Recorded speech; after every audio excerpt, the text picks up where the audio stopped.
So we've got a new game of Football Manager. And all you Arsenal fans, well, you've been asking me for quite a while now to do a replication of an Arsenal tactic. Don't you think this is a good time?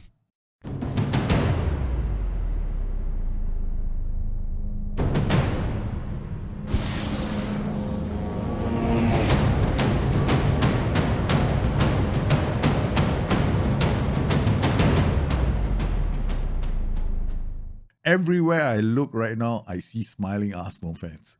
Right, I don't blame you guys for feeling optimistic. You're sitting at the top of the table, and well, there's good reason to hope. This Arsenal team is playing very well. The boys have finally settled into Mikel Arteta's long-term vision. If you're an Arsenal fan, man, I don't blame you for being excited. You've got one of the youngest squads. He's creating a system. He's clearly picked up a lot of things from Pep Guardiola. There are some resemblances between the way City plays and the way he plays. Of course, there are some very, very noticeable differences as well. And I'll get into that in a while. Okay, whenever I do a replication, I like to look for patterns. I like to look for pivots. I like to try and isolate the way they attack so that I can replicate it in the game. That is what I try to do. So when I'm looking at Arsenal, they're comfortable playing a 4-2-3-1. They're comfortable playing a 4-3-3. It's that creative pivot that they have. I mean, I call it a pivot because it's the partnership between Oleg Zinchenko and Granit Xhaka. But let's not forget that if we want to do a replication, we're going to have to try and understand how they move the ball from defense, midfield, and into attack. And once we get that nailed, we can probably translate all of that into the game Football Manager. Arsenal have more players creating 3 or more shot creating chances than any other side in the Premier League. Basically, they know how to find a chance for someone to take a shot at goal, whether this is by dribbling and taking on players or by finding someone with a pass. All these numbers are courtesy of fbref.com. What I am very impressed with is the number of shot creating actions this Arsenal team is producing, and they aren't relying on their fullbacks. Look at Manchester City. It's the same thing with their numbers, except on a per player basis, maybe City is creating a bit more.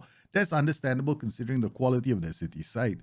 And then you look at Liverpool. I mean, I feel sorry for Liverpool, but Liverpool have some serious issues. Even, they might have just beaten West Ham and Manchester City, but it's nothing to get excited about because if you're looking at the kind of chances they're creating at the moment, Liverpool seriously need to up their chance creations because if they don't, well, I can see Liverpool struggling. And the biggest problem for Liverpool this season has actually been creating chances, not putting them away. If you divide the pitch up, you will notice that there's a creative pivot formed between the partnership of Oleg Zinchenko and Granit Xhaka. Whether they're playing the 4-3-3 or the 4-2-3-1, during the defense to midfield phase, the ball transitions from the keeper through a midfield pivot of Xhaka and a holding midfielder.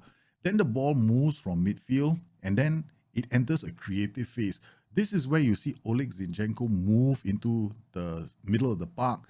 Then between him and Xhaka, they start controlling the half spaces. Zinchenko is very comfortable pushing into the central areas, playing as an inverted fullback. And then Xhaka is very comfortable moving out wide.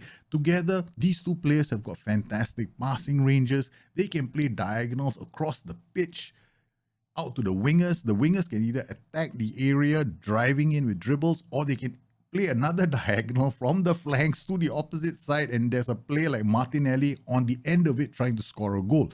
It's a fantastic setup here at Arsenal. And it's really hard to handle because Xhaka creates his chances from deeper areas of the pitch where he's harder to pick out.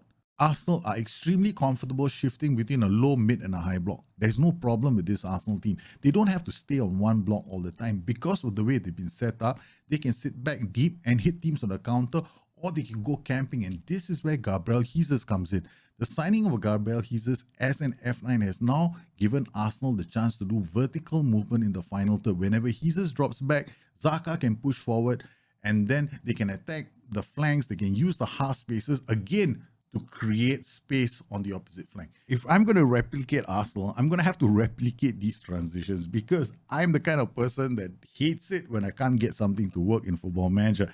And what better way to test this new match engine than with an Arsenal replication? So let's take a look at the tactic and try and understand why I've set it up the way I have. Let's talk about the roles and duties. You're in for a few surprises here. Mazala, you haven't seen me do this in a long time. And the inverted winger and the inverted wingback. I was telling you guys not to do it in Football Manager 22, but hey man, FM23, things are different. Firstly, wingbacks tend to be a lot more aggressive now. So we can play Tomiyasu. We can tell him to mark tighter. With the inverted wingback on the left, we'll tell him to mark tighter as well. This is where Zinchenko is going to play. Then we got the two defenders, and then we got a defensive midfielder who's going to be anchoring, but we'll leave him on support because Arsenal are a relatively attacking side. Then Arsenal love the half spaces. They love controlling the half spaces. They love doing diagonal attacks. Somebody's always trying to attack the space here to try and score goals. So we're going to use two Mazalas. Mazala on support for Xhaka. Triple more shoeless off him, tackle harder, Mike tighter. Now you might want to remove this sometimes. Yep, okay, don't have to leave this on all the time. Then you got Mazala on attack. Tackle harder again. Yeah, you can take this off if you feel like you're drawing a few yellow cards. Dribble more, shoot less often, and mark tighter. Now, up top, we got inside forward. Now, here, we're going to tell him to stay wider. Bukayo Saka tends to stay wide anyway. So, we're going to ask him to stay a bit wider, hugging the line at times, and then attacking from wider areas so he comes in hopefully unmarked. Then we got inverted wing on the left. We're going to tell him to roam from position because there's going to be a lot of movement from these players, right? So I want there to be a lot of movement because you sometimes see Saka coming to the flanks. I want to replicate that. Sometimes it comes to the middle. We've got Zinchenko attacking this space, and occasionally he might drift into this space as well. So we want this roaming on the inverted winger to give us that, that bit of unpredictability on the left-hand side of the pitch. So let's talk about the team instructions. We're going to use basically a high block, right? So we're going to use a high press of engagement, a high defensive line. Of course, against some weaker sides, I would do this. I'll play a much higher defensive line and then choose to drop off more. What does this do? It doesn't get us to play the offside trap. What you will see happening is, interestingly enough, your boys will drop back, right? They won't try and get caught by balls over the top, which is really nice to see. So if you're in doubt, just leave it unchecked. But I generally like to go against teams, and if I want to go camping aggressively with some of these players, if I want to push into the final third with my fullbacks, then I'll tell them to step up more. If I'm a bit concerned about the ball over the top, I choose drop off more. It's a really simple instruction. Furthermore, we're going to tell them to prevent short goalkeeper distribution. Especially now, when it comes to the trigger press, you can actually go full if you're going to go camping, or you can play at 3/4. It's a bit more safer.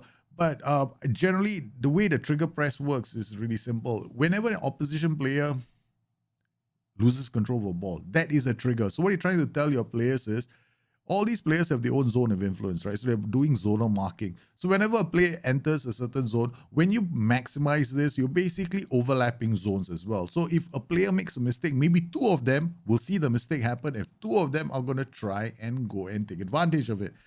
Now let's talk about the pressing traps. I don't think you should be playing with this with Arsenal. You don't need to, because we are going to be setting this system on very wide and with counter pressing on. So we don't need to set up the traps, because the Mazalas then will have to do a lot of movement. They'll be out in the half spaces. You're trying to get them back into the central areas of the pitch. It can be quite a problem. So with these opposition instructions, we're going to try and take advantage of mistakes that the opposition makes. We're going to trigger press the entire back line. So whenever they make a mistake, we want to pounce. So we got to trigger press on all of them, including these two wingbacks. I've got to add them. Then we're going to also show angles. The fullbacks, we're going to force them inside, so they don't give them an easy chance down the flanks. We're going to send them inside, where we're going to hard tackle central midfielders. Very simple setup. You are creating a trap using opposition instructions. Okay, well, now we come to team instructions. This is going to confuse some of you. Now, I'm playing on attacking with maximum. Why? We want to use the flanks as much as we can. We want to switch play as much as we can. But why is my passing set to shorter and higher tempo? Because you have to remember, some of these roles are going to be on mixed passing. They'll be taking risks. The inverted wingback is one of them. The Mazalas are another one of them. Then we've got the inverted wingers. These players are occasionally going to do the diagonal. So we will let decision-making drive how they play. Mentality is not very different on Football Manager. A defensive tactic now is more likely going to be a bottom-heavy tactic. That's it. 2 DMs is a defensive tactic. Now, mentality is now a risk barometer. All your instructions and how you set your roles and duties up will define how attacking your system is going to be. So if I have a 4-3-3 like this one, where I'm playing very high up the pitch, then essentially I have an attacking tactic, because I also have some attacking roles. Maybe not a lot, but there are some attacking roles there. My mentality is just going to drive the decision-making of the team. I'm going to be taking more risk on higher mentalities. But on lower mentalities, my players are going to try and keep the ball a bit more effectively and play the right kind of passes at the right times. This is important, because now I can play 90 minutes for 3 games in a row on very defensive mentality on Football Manager 23. We've been live streaming this replication over on BTN Live. The results have been good. We have lost 1 or 2 matches against City, but overall, beating sides of Liverpool do stand out. And I've also am very happy with the way the Zinchenko-Xhaka partnership is building up on the left. The pass combinations are built. You can see the pass combinations are very good. And we've been producing lots of goals involving Xhaka as the creator, Martinelli scoring the goals. We got Jesus leading the line. The issue I had really was what to do with Eddie Nketiah, because originally when we created a tactic, it was with Jesus in mind as the F9, but he got injured. Nketiah came in. I tried to blame him as an F9, lost a couple of matches before I realized, hey, you know what? We should be actually playing him as an AF because he's more suited to that role. And once we did that, we were back on winning ways. I'm enjoying FM23's match engine a lot. There are plenty of changes to the match engine, and I'm going to explain all of these in some upcoming videos. I want to hear from you what you thought about today's video and how I can help you further. Let me know in the comments below if you enjoyed today's show. There are, of course, some features in FM23 that I don't enjoy, but I think the engine carries this game to a new level, and I am actually very excited and I'm very happy playing this game at the moment. You guys stay safe, take care of each other. I'll see you again soon. Bye-bye.